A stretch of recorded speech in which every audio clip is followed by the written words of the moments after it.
does this mean that all of your players are fit from the start of the game, or for example, that all of us want to hear what is going on with Mo and Koçalab and you name them.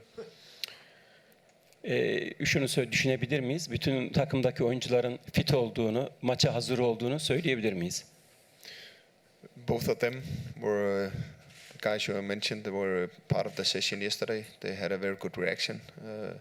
We will have a session today again, and then after that we will decide how we're gonna approach the game tomorrow. But so far they both look like they could be participating in the game. If that is from beginner during the game, we need to wait and see. Evet, bütün oyuncularımız bugün yaptığımız idmanda oldukça iyi reaksiyon verdiler. Bugün de yine bir idman yaptık, orada da iyiydiler. Sonuçta göreceğiz, bakacağız. Durumların nasıl olduğunu değerlendireceğiz. Maçta görmek isteriz. Should I just keep on? If you have more questions, please do.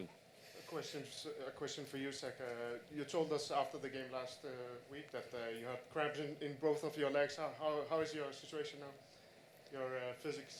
Evet, geçen haftaki maçtan sonra biraz yorgun olduğunu, bacaklarının ağrıdığını falan söylemiştin.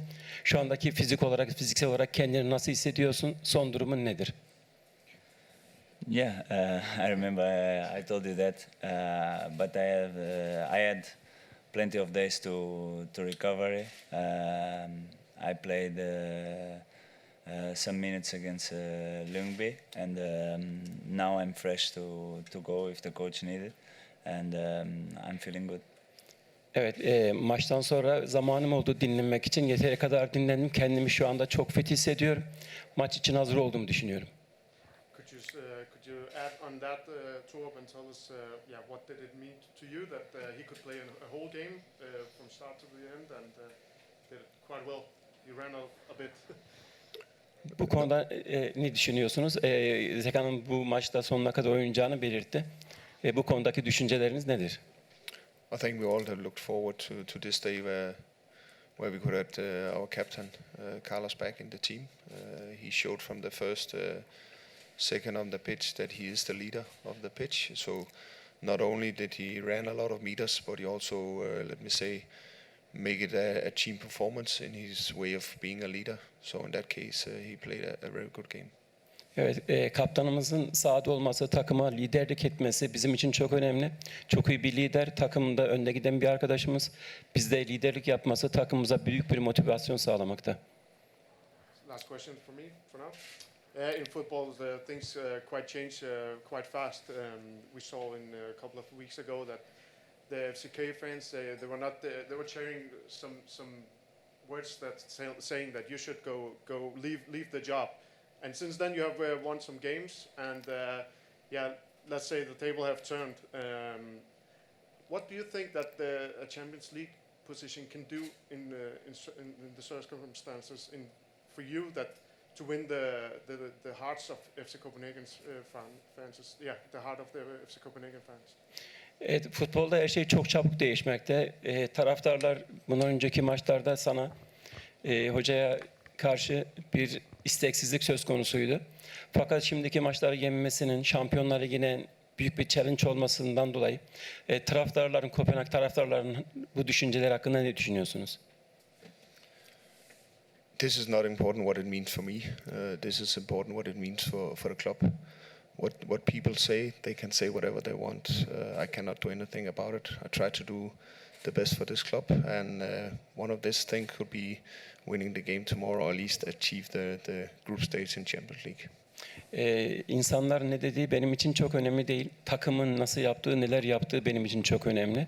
Takım içerisindeki huzuru sağlamak, Şampiyonlar Ligi maçı öncesinde bu başarıyı elde etmek için benim bütün çalışmalarım. İnsanların düşünceleri tabii ki önemli ama önemli olan takımın başarısı.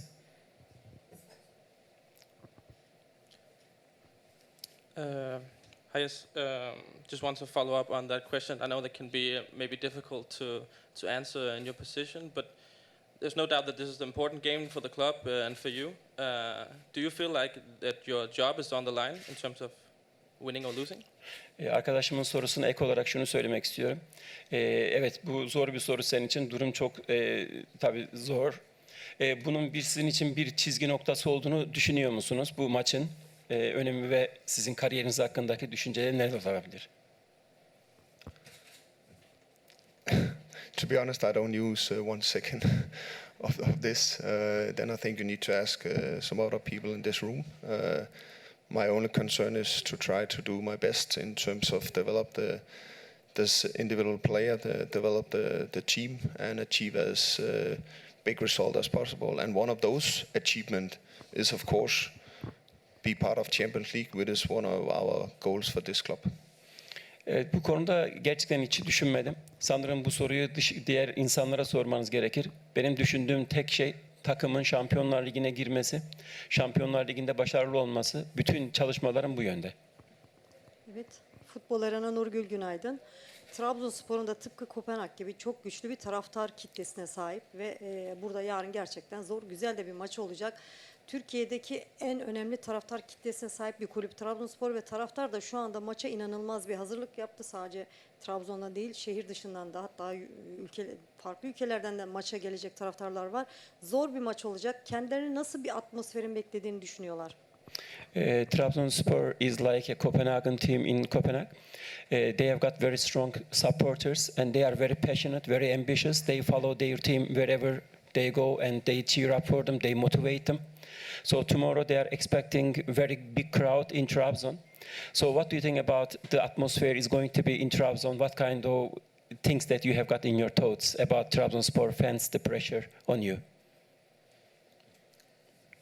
First of all, I think our own supporters make it a great game last time in Parken. They cheered the team up. It was a great atmosphere in Parken. I think will be similar tomorrow. When I look at the squad, the experienced player that we have in our squad have played a lot of those games. So it is just a motivation factor for us to play in a stadium where there will be a lot of noise and a lot of good atmosphere. Evet, geçen haftaki maçta taraftarımız bizim stadyumumuzda oldukça iyi bir taraftar örneği sergilediler. Takımımızı çok iyi motive ettiler, çok iyi desteklediler. Buradaki taraftarın da aynı şekilde destekleyeceklerini biliyoruz. Bu bizim her iki takımda da oldukça deneyimli, futbol bilgisi yüksek olan futbolculardan oluşuyor. Bu tür atmosfere alışıklar. Yarın güzel bir maç olacağını düşünüyoruz. Yes, there's no doubt that you have some really good games, and the top level of the performances of the team has been really good. But there's also been some performances that have been not so good. How do you work with the players in terms of not seeing like the bottom level in such an important game? And do you fear you're going to see that? Evet, bu oyuncularınızın bazen iyi, bazen kötü oyunlar olduğunu görüyoruz. Bu konudaki sizin düşünceleriniz, takımdaki oyuncuların kapasiteleri ve güçleri hakkında bir korkunuz var mı? Maç sonucu hakkında. We don't talk about fear in our team. We talk about performance. And when I saw especially the last game a week ago, I think we reached the level that we should individually and as a team, and that is what I expect from everybody on and off the pitch, and that is the level that I hope to see again tomorrow. Bizim sözlüğümüzde korku diye bir şey yok.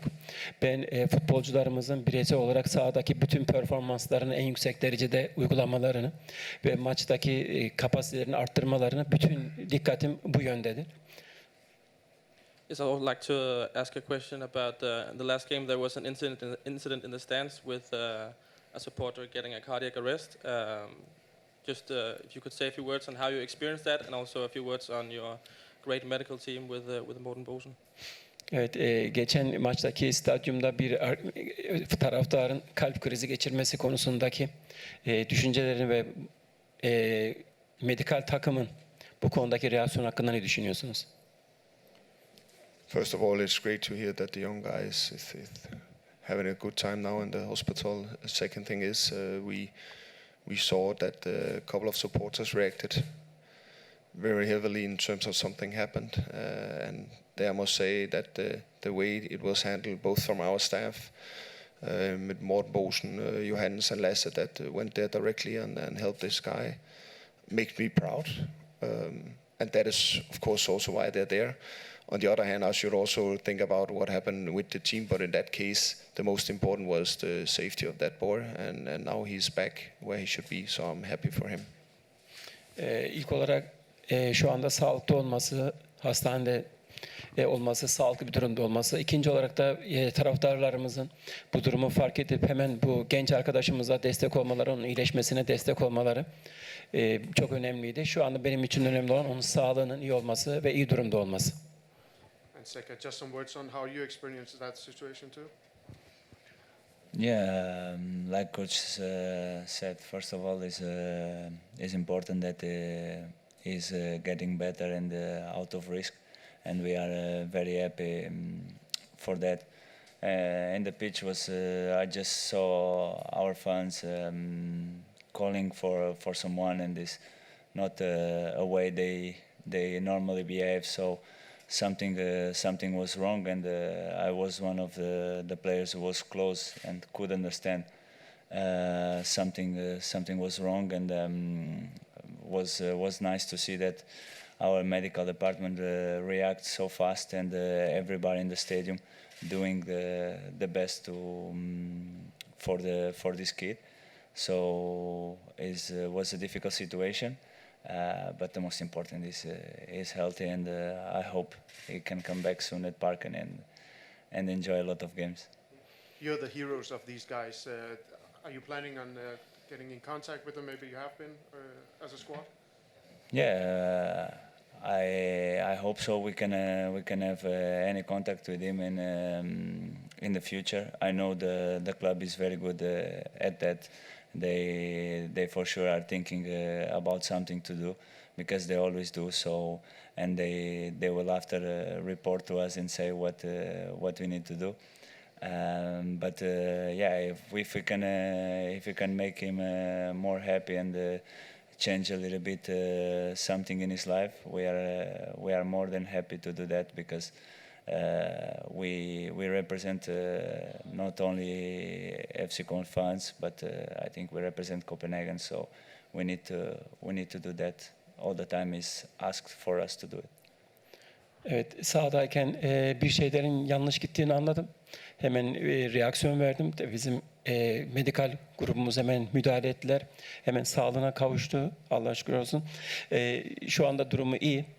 Taraftarlarımızın bu göstermiş olduğu reaksiyon oldukça iyiydi. Takımımızın vermiş olduğu medikal destek de çok iyiydi. Bundan sonra tabii bu futbolcuyla beraber görüşüp ona mutluluk anlamında bir şey katkımız olacaksa biz bu konuda da her zaman destek oluruz. Takımımız için değil, biz Kopenhag için de bu işi yapıyoruz. O yüzden onların mutlulukları bizim için oldukça önemli. Okay. Final question for me. Yes, what about Luther Singh? Have you said your goodbyes to him, or is he with you here in Turkey? He's not with us. He's been on a trial for a while, so we haven't had the opportunity neither to say goodbye or those things. I hope we will have opportunity for that later.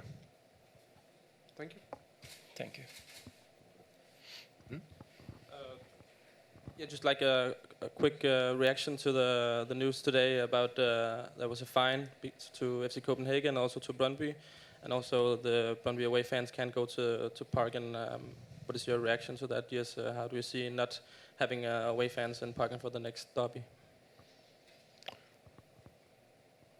To be honest, I have no comment on that for the moment. My fully focus is on the game tomorrow night, and then there will be some other derbies later where we have to look into that. Now my focus is on the game tomorrow. Just a final question for me. It can maybe seem like a dumb question, but can you try to put into words how important this game and how much it would mean to the club to be back in the Champions League, and what are you guys talking about in terms of the importance of the game?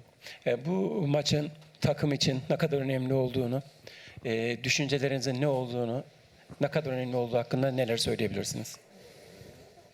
FC Copenhagen haven't been part of this Champions League group stage since 2016, and of course one of our biggest goals is to play with the best in Europe, and to be part of that you need to be part of the biggest tournament, club tournament in the world, and that is Champions League, and that's one of our goals. And now we are that close. We are not there, and there's still one half to play. We only played first half. We're going to play second half tomorrow, but we are close, and of course that will make a bit different in terms of the step we want to take in terms of this project.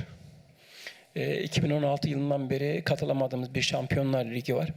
Biz şu anda buna çok yakınız. Birinci maç oynadık, şimdi ikinci maç oynayacağız. Bu kadar yakına gelmişiz. Bizim için oldukça çok önemli. Bu dünyadaki en büyük turnuva olan, dünyanın en büyük etkinliği olan bu Şampiyonlar Ligi'nde yer almak için elimizden geleni yapmamız gerekiyor. Bunun farkındayız ve bunun için çalışıyoruz. Okay, thank you very much.